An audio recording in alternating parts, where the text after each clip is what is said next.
Hello दोस्तों, NTPC या national thermal power corporation उसके डिविडेंड के बारे में बात करेंगे। इंपॉर्टेंट डिविडेंड पेमेंट की जो डेट है उसके बारे में चर्चा करेंगे। और दोस्तों, ये एक जो थीम चल रही है रिन्यूएबल पावर की, सोलार पावर की, वहां पर एनटीपीसी के भी बड़े प्लान्स है, उसके बारे में भी दोस्तों इस वीडियो में डिस्कस करेंगे। सबसे पहले डिविडेंड के बारे में डिस्कस कर लेते हैं। एनटीपीसी ने 3 रुपया 15 पैसे का डिविडेंड, ये फाइनल डिविडेंड जो है अनाउंस किया हुआ है। और अब जो इंपॉर्टेंट डेट जो आपको ध्यान में रखनी है वो है 8 सितंबर। मतलब 8 सितंबर से पहले किसी के पास भी एनटीपीसी का शेयर है तो उनको डिविडेंड यहां पर मिलेगा। तो ये एक चीज रहेगी।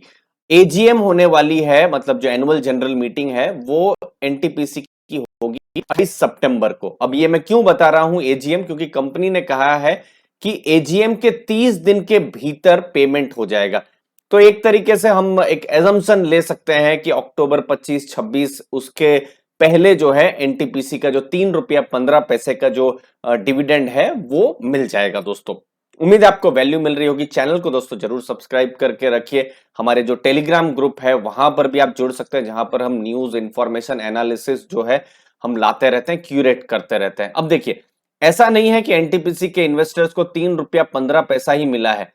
ऑलरेडी एक 3 रुपए का इंटरिम डिविडेंड मिल चुका है। तो अगर देखा जाए तो जो लॉन्ग टर्म जो भी इन्वेस्टर्स है तो उनके लिए जो डिविडेंड आ रहा है वो 6 रुपया 15 पैसे का डिविडेंड आ रहा है, पूरे साल का डिविडेंड। जब हम उस डिविडेंड के बारे में बात करेंगे तो अभी 110-112 रुपए के पास में स्टॉक का प्राइस है। तो आराम से, जी हाँ, तो आराम से ये जो डिविडेंड है 5% से ऊपर की ये डिविडेंड यील्ड दे रहा है। पिछले साल बाईबैक भी हुआ था, तो बाईबैक में भी जो भी इन्वेस्टर्स ने अगर अप्लाई किया होगा तो बाईबैक में भी कुछ 115 रुपए के आसपास था, तो वो भी एक फायदा उनको मिला होगा। अब देखिए 2019-20 का जो फाइनेंशियल ईयर था वहां पर एनटीपीसी ने थोड़ा कम यहां पर डिविडेंड दिया था। तो टोटल जो 2 बार डिविडेंड था वो 3 रुपया 15 पैसे का डिविडेंड था, 2 रुपीज 65 और 50 पैसे का।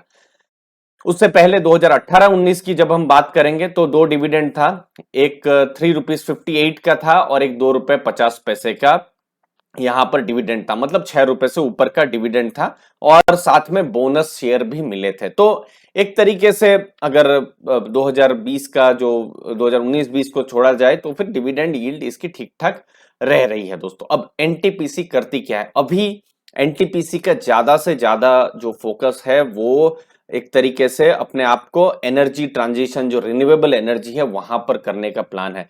अभी तो देखिए ईएसजी के कंसर्न होते हैं, इसलिए जो ईएसजी के जो इन्वेस्टर है कि शायद एनटीपीसी पर इतना इंटरेस्ट भी नहीं लगाते। लेकिन बात क्या है कि पावर जनरेटर है भारत में सबसे बड़ा। आज मैं हमेशा यही बात बोलता हूं, चाहे वो लाइव स्ट्रीम हो, अलग अलग वीडियोस में, कि आज ये जो वीडियो हम बना पा रहे हैं या जो आप जो देख पा रहे हैं, इंटरनेट तो दूसरी चीज है। सबसे पहले हमारे जो भी फोन या लैपटॉप में चार्ज होना ज्यादा जरूरी है, तो उसके लिए इलेक्ट्रिसिटी जरूरत है। और भारत की, जी हाँ, भारत की 1/4 जो इलेक्ट्रिसिटी है वो एनटीपीसी जनरेट करता है। 130 करोड़ लोगों का देश है दोस्तों, आप समझ सकते हैं कितना बड़ा स्केल की मैं बात कर रहा हूं। 17% इंस्टॉल्ड कैपेसिटी एनटीपीसी के पास में है। और अब एनटीपीसी का प्लान भी है कि रिन्यूएबल कैपेसिटी 2032 तक 60 गीगावाट तक लाई जाए। यहां पर मैं आपको बताऊं, जो अभी रिलायंस ने भी अभी पावर, ये जो रिन्यूएबल पावर में जो वो भी अभी एक तरीके से फोरे कर रहे हैं। जैसे कुछ सालों पहले वो एग्रेसिवली आए थे, जियो की तरफ आए थे, जो जो डेटा की तरफ आए थे, तो अभी रिन्यूएबल पर आ रहे हैं। तो रिलायंस की तरफ से 100 गीगावाट का टारगेट है 2030 तक।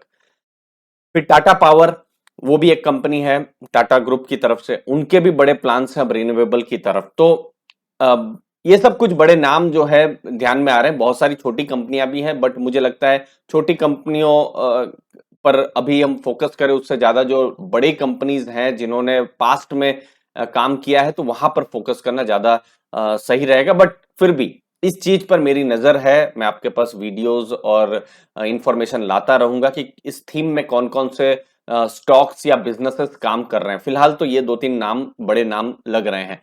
तो 17 गीगावाट की कैपेसिटी अंडर कंस्ट्रक्शन है और एक 130 गीगावाट का उनका प्लान है। 130 गीगावाट में 60 गीगावाट रिन्यूएबल होगा और बाकी का जो रहेगा वो जो भी थर्मल जो उनका रहता है उसके हिसाब से।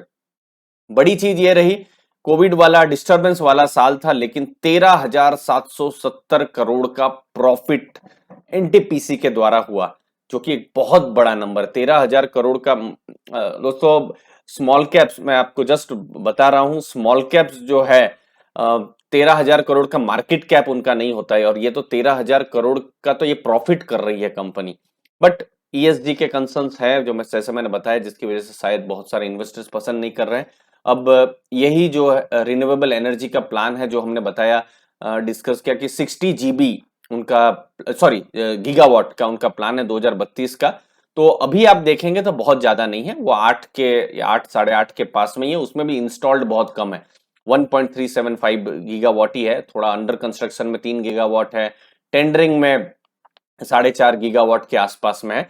तो अभी बहुत ये नहीं है, लेकिन इस चीज को बड़े कॉर्पोरेट्स जैसे टाटा है या फिर रिलायंस है वो समझ रहे हैं कि भविष्य में अगले 10-12 साल में रिन्यूएबल एनर्जी बहुत बड़ी थीम होने वाली है।